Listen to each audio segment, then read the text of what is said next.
She is remembered today for being one of the greatest monarchs that ever ruled over England. But did you know that Queen Elizabeth I is not buried alone inside of her cold underground vault in Westminster Abbey?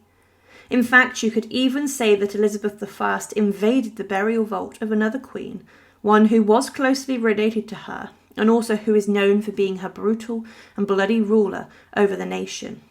Still, today, over 400 years after her death, the bodies of these two queens lay at rest untouched, but who is buried with Elizabeth I?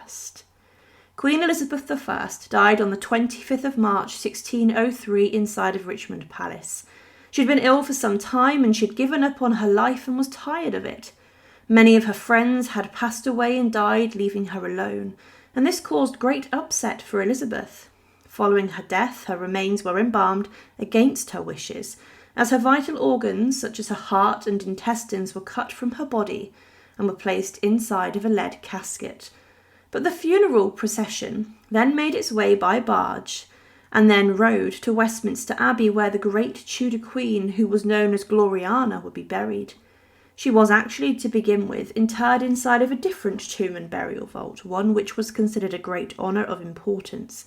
Her grandfather, Henry VII, had constructed the Lady Chapel, which he hoped would become a Tudor mausoleum for centuries to come, and he, along with his wife, Queen Elizabeth of York, who Elizabeth I was named after, were buried in the heart of the Lady Chapel in an elaborate tomb.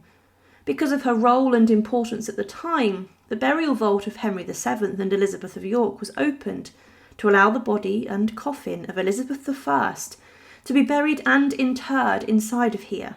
She was buried for a number of years in this vault, under the tomb of her grandparents, but following the ascension of James I onto the throne, Elizabeth's successor, he wanted to pay respect to the Tudor Queen, who had actually been the one who executed his mother, Mary, Queen of Scots.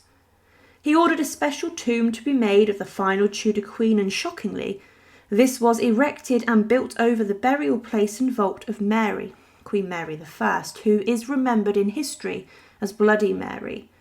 Mary was, of course, Elizabeth I's half-sister, and she was the oldest child of King Henry VIII. Mary died in 1558, and then Elizabeth succeeded to the throne, and James I wanted to inter Elizabeth and Mary together, and this is what he did. Shockingly, Elizabeth's coffin was years later removed out of her initial burial vault with Henry VII and Elizabeth of York, and her coffin was then moved to be placed directly above the coffin of Mary I. Her coffin was literally laid on top of Mary's, and this was done to signify her importance over her sister, to state that in every way she was superior. In the years afterwards, Elizabeth I's remains and coffin were left to rest, and there was very little sign of breaking into the vault or of someone disturbing her body, but Arthur Stanley, the Dean of Westminster in the 19th century, did break into the vault to survey it, and he explored a narrow aisle underground near to the eastern end, and he found a small hole in the wall. In the vault he saw the two coffins of Mary and Elizabeth, and noted that Elizabeth was placed on top. He also said there was no disorder or decay in the vault, and that some of the centre wood had fallen in on Elizabeth's coffin, and that some of the wooden sides were beginning to crumble. He noted also on one lid of the coffin was the Tudor rose, and the initial ER, Elizabeth Regina, and the date 1603 when she died. He claimed her coffin had been decorated with narrow moulded panelling made of fine oak an inch thick, and claimed the base was made of inch elm. Still draped over the coffin was the red silk velvet which had covered it, which remained attached to the wood.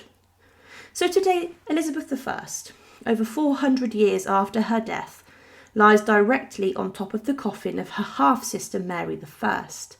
It's not known if her coffin has caused Mary's to be damaged, or whether there have been any attempts to install a shelf to protect the remains and coffins and also the bodies inside, but this was a statement made to solidify Elizabeth's place in history as a brilliant queen and monarch. Thank you for watching, and to support, please subscribe. Thank you.